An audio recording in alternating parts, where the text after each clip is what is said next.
നമ്മൾക്ക് ഡിംപിളിനെ വിളിക്കാം. ഡിംപിൾ വരും.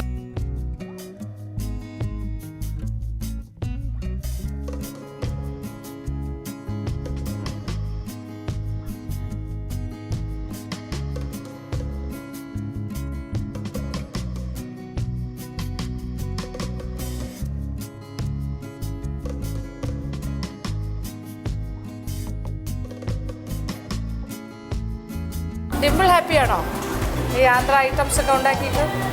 ഇതിൽ എത്ര ആന്ധ്ര ഉണ്ട്? ഇതിൽ ഏതൊക്കെയാണ് ആന്ധ്ര കറക്റ്റ് പറഞ്ഞേ? അങ്ങനെ ചോദിക്കരുത്, അങ്ങനെ ചോദിക്കരുത്. ആന്ധ്രാക്കാർ ഉപയോഗിക്കുന്ന ചില ചേരുവകളൊക്കെ ചേർത്തിട്ടുണ്ട് അല്ലേ? ദാല്, ക്യാരറ്റ്, പിന്നെന്താ റൈസ്, കുരുമുളക്, പെപ്പർ പൗഡർ, ധനിയ, കൊറിയാൻഡർ, മല്ലി. എനിക്ക് തോന്നുന്നു ഈ ചിക്കൻ അല്ലേ ഇത്? ചിക്കൻ കണ്ടിട്ടൊരു ചെറിയൊരു അല്ലേ ലുക്കുണ്ട്. പിന്നെ ഈ റൈസിൽ എന്താണ്? റൈസിൽ കോക്കനട്ടും തേങ്ങ ദാല്, അതുകൊണ്ട് ഒരു കോമ്പിനേഷൻ ഉണ്ടാക്കി നോക്കി അല്ലേ?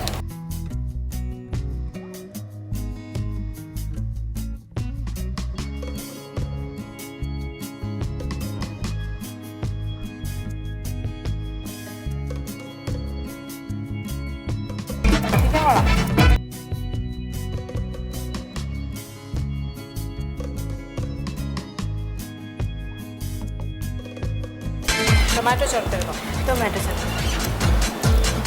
ന്യൂ ഫ്ലേവർ അല്ലേ? കേരള സ്റ്റൈൽ തോന്നുന്നില്ല. അപ്പം നമുക്കത് ആന്ധ്ര സ്റ്റൈൽ എന്നൊക്കെ പറയാം. അവർ ടൊമാറ്റോയും എന്താ പറയുക, ടൊമാറ്റോ നന്നായിട്ട് ഉപയോഗിക്കുന്ന ആൾക്കാരാണ്, പുളി നന്നായിട്ട് ഉപയോഗിക്കുന്ന ആൾക്കാരാണ്. ചിലതിനെല്ലാം രണ്ടും ചേർക്കാറുണ്ട്. കുരുമുളക് ധാരാളമായിട്ട്. സ്പൈസിയാണ്, അതെല്ലാവർക്കും മനസ്സിലായി അല്ലേ? സ്പൈസിയാണ്. അതൊന്നും അല്ല. ഇത് സ്വീറ്റ്. അത് കോക്കനട്ട് ബർഫി. അത് ഡിംപിളിൻ്റെ ഒരു സന്തോഷത്തിന് ചെയ്താൽ നമ്മൾക്ക് ഇഷ്ടമാണ് കോക്കനട്ട് ബർഫി അല്ലേ?